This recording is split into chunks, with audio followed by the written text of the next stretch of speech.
Hi කොහොමද? අදත් හැමෝම ආදරෙන් පිළිගන්නවා The Diary of Life YouTube channel එකට.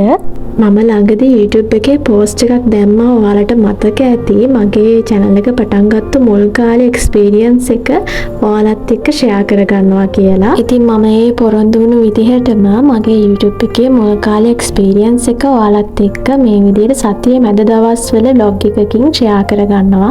ඉතින් මම හිතනවා මොනවා හරිම වැදගත් දෙයක් ඔයාලට මේ videos වලින් ගන්න පුළුවන් වෙයි කියලා. මම පරිප්පු හදන එක විදි තියෙනවා. අද නම් කිරෙන්න තමයි පරිප්පු ලිපේ තියාගත්තේ. ඉතින් උයන ගමන්ම මම ඔයාලත් එක්ක මගේ කතාව share කරගන්නම්. මට මේ වගේ videos කරන්න හිතුනේ ඇයි දන්නවද? ළඟදී මගේ යාළුවෙක් එයාගේ YouTube channel එකේ views අඩු එක ගැන මාත් එක්ක විස්තර කිව්වා. එයා ළඟදී තමයි එයාගේ YouTube channel එක දිගටම කරගෙන යන්න පටන් ගත්තේ. ඉතින් එයාට මම මගේ අත්දැකීම් එක්ක මම දන්න විදිහට එයාගේ අඩුපාඩු ටිකක් පෙන්නලා දුන්නා. මාත් ඉතින් ගොඩාක් කල් තිස්සේ YouTube කරන කෙනෙක් නෙවෙයි. ඒ වගේම මගේ YouTube channel එකත් තාම හරි පොඩි channel එකක්. ඉතින් පොඩි පිරිසක් තමයි මාත් එක්කත් ඉන්නේ. හැබැයි මම videos කරන්න පටන් ගත්ත දවසේ ඉඳන් මේ වෙනකන් පොඩි දේවල් ටිකක් ඉගෙනගෙන තියෙනවනේ වැරදි. ඉතින් අන්න ඒ දේවල් ටික මට හිතුණා share කරගත්තොත් හොඳයි කියලා. මොකද YouTube කරන ගොඩාක් අය මගේ channel එකත් එක්ක එකතු වෙලා ඉන්නවා. ඒගොල්ලෝ මගේ එක ප්‍රශ්න අහනවා. ඒ වගේම ඒගොල්ලන්ගේ channel වලට ආරාධනා කරනවා. ඒ වගේම එයාලගේ channel එක ගැන community post එකක් දාලා ඉල්ලනවා. ඉතින් ඔය එක හේතු නිසා මට හිතුණා මේ විදිහට videos ටිකක් ගේන්න ඕනේ කියලා. ඉතින් මගේ යාළුවා එයාගේ subscribersලා ප්‍රමාණයටවත් එයාට views එන්නේ නැති එක ගැන ටිකක් අවුලෙන් හිටියේ. එතකොට මටත් මතක් වුණා මටත් ඒ වගේ කාලයක් තිබ්බ නේද කියලා. ඔන්න මං ඔයාගෙන ඉවර වෙලා හැමදාමත් වගේ හම්බ වෙන චූටි වෙලාවේ ඉක්මනටම ගාර්ඩන් එකේ රෝමක් දානවා. මම මුලින්ම කියලා ඉන්නම් මම මේ විදිහට YouTube vlogs කරන්න පටන් ගත්තේ ඇයි කියලා. මමයි මගේ හස්බන්ඩ් උයි ගමේ පදිංචියට ආවට පස්සේ මේ විදිහට අපි දෙන්න ජොබ් එක කරන්නේ ගෙදර ඉඳගෙනමනේ. ඉතින් ඒ නිසා මට මේ පැත්තේ යාළුවෝ කවුරුත් නැහැ. ඉතින් මං කම්මැලි වෙලාවට තනියෙන් ගොස් වෙන වෙලාවට එහෙම YouTube vlogs බලන්න පටන් ගත්තා. මේ තියෙන මං උදේ හදාගත්තු කෑම එක පරිප්පු හදලා මාළු තෙල් දාලා කැරට් සම්බෝල.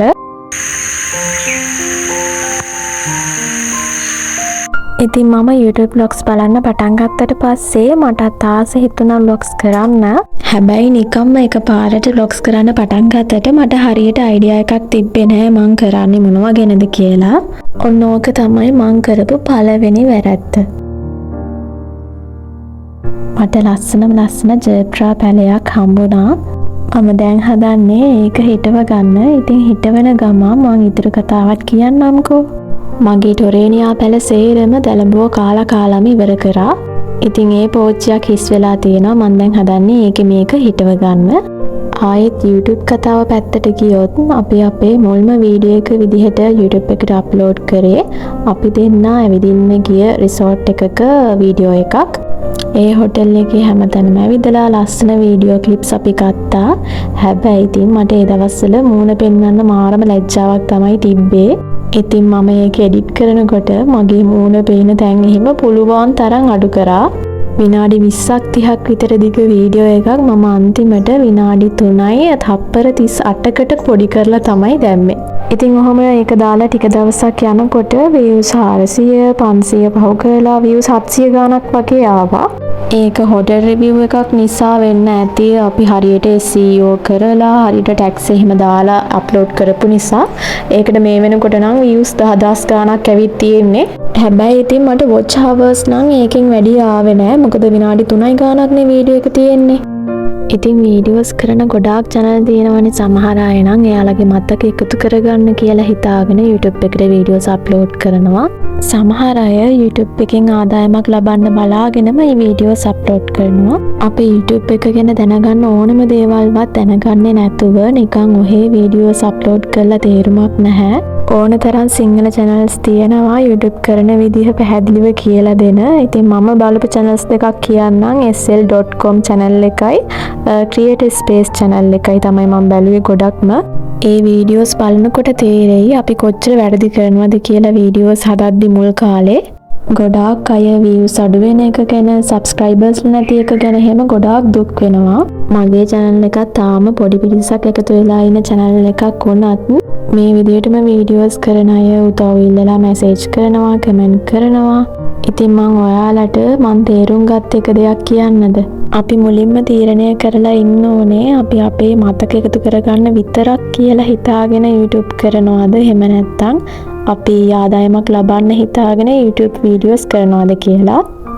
අපි අපේ මතක එකතු කරගන්න කියලා හිතාගෙන අපේ ගෙදර වෙන හැමදේම පොඩි පොඩි වීඩියෝ ක්ලිප්ස් එකතු කරලා පිළිවෙලක් නැතුව නිකන් අප්ලෝඩ් කරගෙන ගියොත් අපිට කියන්න බෑ කාටවත් ඒව බලලා අපිව subscribe කරන්න කියලා. ඒ වගේ වීඩියෝස් දාලා කවුරුත් අපිව subscribe කරන්නේ නැහැ කියලා දුක් වෙලා තේරුමකුත් නැහැ. අපි 10 දෙනෙක්ට දැම්මොත් අපිව subscribe කරන්න කියලා එයාලා අපිව subscribe කරයි. හැබැයි අපේ වීඩියෝස් බලන එකක් නැහැ. මොකද මං වුණත් එහෙම subscribe කරාට මම බලන්න ආසම විදිහේ channels තමයි මම බලන්නේ. මම gardening vlogs වලට ආසයි, lifestyle vlogs වලට, ඒ වගේම මොන හරි home decorations කරන videos වලට ඒ වගේ ඒවාට තමයි මම ගොඩාක්ම කැමති. කොහොම හරි කතාවෙන් කතාව මම පැලෙත් හිටවලා ඉවරයි. හබී මට මිදුලා තතු ගාලා දීලා තමයි තිබුණේ. ඉතින් මට අද වෙන කරන්න තියෙන්නේ පැලවලට වතුර දාන එක තමයි. මේ වීඩියෝස් ගොඩාක් දවසකට කලින් තමයි මම ගත්තේ. වොයිස් කරන්න හම්බ වුණේ නැහැ. මේ දවස්වල අවුව ගොඩාක් දවල්ට සැර වැඩි. ඉතින් ඒ නිසා තමයි මම හවස මේ විදිහට වතුර දාන්නේ. රැට වහින එකත් එච්චර ෂුවර් කරන්න බෑ. ඒ නිසා මම වතුර දාගත්තා. ඉතින් මට අන්තිමටම ඔයාලට කියන්න තියෙන්නේ ඔයාලත් මොන හරි වීඩියෝස් කරන ගමන් ඒවට views අඩුයි, subscribers ලා අඩුයි කියලා දුක් වෙන ගමන් නම් ඉන්නේ. ඔයා වීඩියෝස් කරන විදිහ පොඩි වෙනසක් කරලා බලන්න. එහෙම නැත්නම් ඔයා වීඩියෝස් කරන කැටගරි එක වෙනස් කරලා බලන්න. මම කිව්වනේ මමත් මුලින්ම hotel review වීඩියෝ එකක් දැම්මේ කියලා.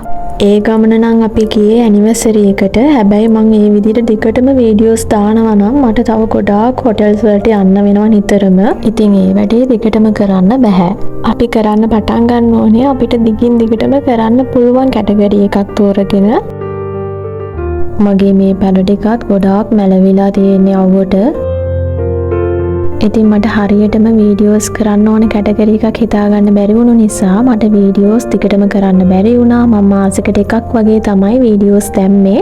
ඒ වගේම මට මූණ පෙන්වන්න තිබුණු ලැජ්ජාව නිසා මම මේ කරන වීඩියෝ එකත් ගොඩාක් මගේ මූණ පේන්නේ නැති වෙන්නම එඩිට් කරලා මූණ පේන කොටස් අයින් කරලා තමයි දැම්මේ.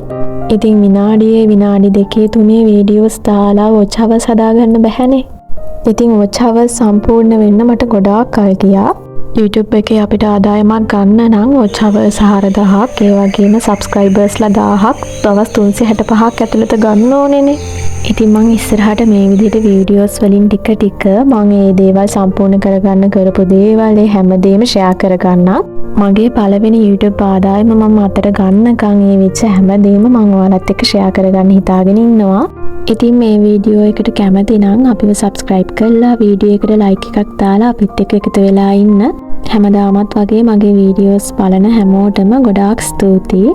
ඔයාලගේ අදහස් කමෙන්ට් එකකින් දාගෙන යන්නත් අමතක කරන්න එපා.